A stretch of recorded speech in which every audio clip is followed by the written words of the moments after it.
Hello guys, good morning. Time check here in Texas. Ayan ang timer namin. Yan ang pala namin clock. 5:36 in the morning. Ngayon pala guys, ang video ko ngayon ay magawa ako ng biko. Kasi na-miss ko yung biko sa atin sa Pinas. Kaya nung last week nung pumunta kami sa Hong Kong market, nagbili kami ng malagkit at saka itong gata sa lata, yung sa can coconut milk.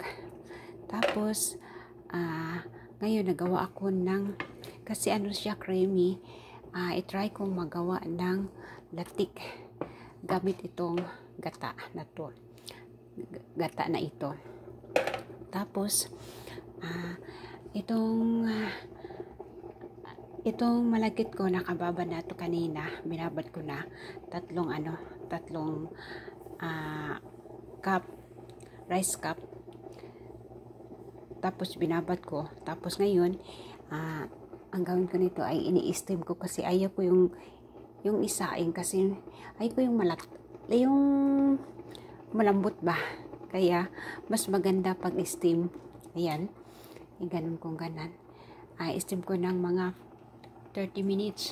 Tapos habang ako nag-steam ng rice, malagkit, nagtry akong magawa ng latik gamit ang gata na dito sa lata.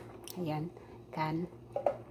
Hindi ko alam kung magiging latik ito, kasi usually sa atin sa Pinas, ang ginagawa nating latik talagang yung fresh coconut, yung ikagod ba nga niyog, kinayod na niyog. Tapos dito kasi wala akong nakitang niyog doon sa market. Ang nakita ko lang doon buko. Ayan, kasi mahirap din pag ang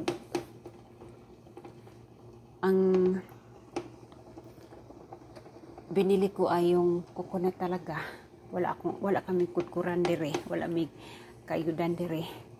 So ang ginawa ko yung coconut milk lang, yung creamy. At tapos try kong gawing latik. Yan, gawa ako ng latik. Tingnan ko, kasi sabi ng kapatid ko pwede din daw, nag-try daw siya noon na ang ginawa niya ay latik ay yung nasa lata na yung coconut milk. Tapos ito yung sugar.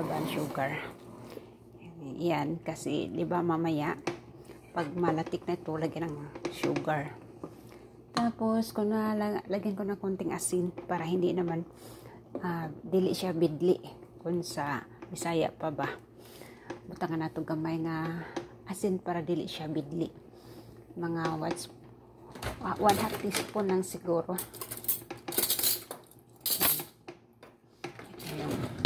Teaspoon nila dito malalaki. Ayan, konti. Lagyan ko ng konti. Lagyan ko na ngayon. Baka makalimutan ko mamaya.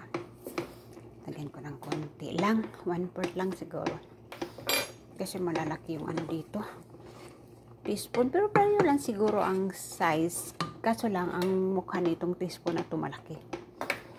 Ayan. Mamaya ko na lagyan ng brown sugar pag maano siya, malambot. Pangit pala pag may ilaw.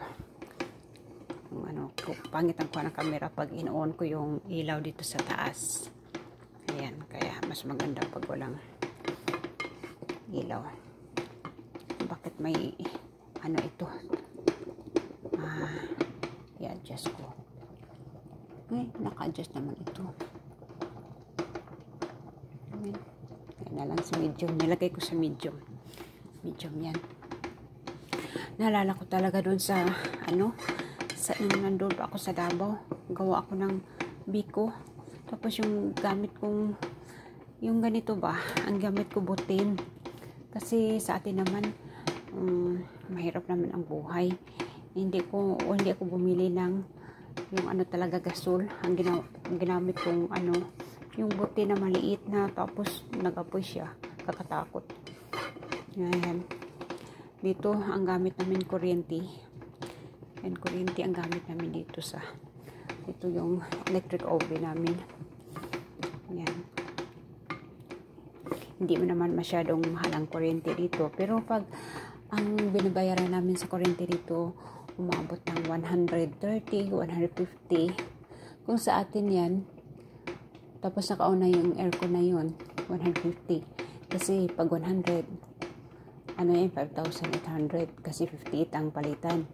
Tapos 50, nasa ano lang siguro, 8,000 ang kuryente. Kung equivalent sa Pilipinas.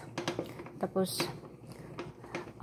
pag summer, mainit na mainit, non-stop yung aircon namin, yung kuryente namin, minsan umabot ng 200. Ayan. Kaya,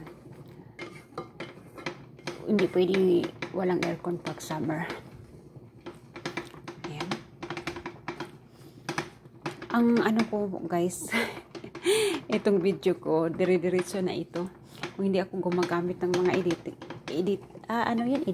kasi itong cellphone ko puno na yung memory storage ng cellphone ko, kasi sa Hong Kong pa itong cellphone ko. Kaya mamaya pag hindi ko tumatapos, i-continue ko na lang ng upload. Kasi pag nag-install pa ako ng editor, wala na yung storage ng cellphone ko.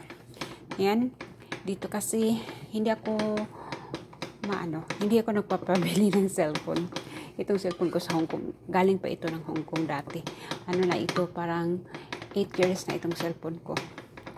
Pero gumagana pa rin, maganda ang camera. Yan. Mamaya, i-continue ko ng upload ito. Hindi ako nag-i-edit. Hindi ako diretso yung mga video ko. Kasi nga, dati nag-edit ako, nag-install ako ng editor. Madaling mapuno yung storage. At hindi na ako makapag-video. Kaya wala akong editor dito sa aking cellphone. Tapos wala din akong laptop, wala din akong computer. Yan. Kasi buhay probinsya naman ako dito eh. Hindi pa alam ng asawa ko na nag-video ako. Saka ko na ipaalam sa kanya pag umabot na ako ng 1,000 subscriber. Yan. Bakit maingay itong in-steam ko? Kaya pala kasi nilagyan ko ng yahong sa ilalim. Adjust ko na lang. Yan. Ang pag-steam ko, nilagyan ko ng yahong dito para patungan dyan sa malagkit na ni-steam ko. Wala kaming steamer. Yan pa. Gusto akong bibili ako niyan. Pero hindi pa ngayon. Kasi naghirap. Hindi kami mayaman dito. Yung asawa ko, yung trabaho niya, parang kung sa baga sa atin, parang delivery boy. Yung mga delivery. Ayan. Hindi naman gaano kalakihan yung sahod niya kasi hindi sa opisina.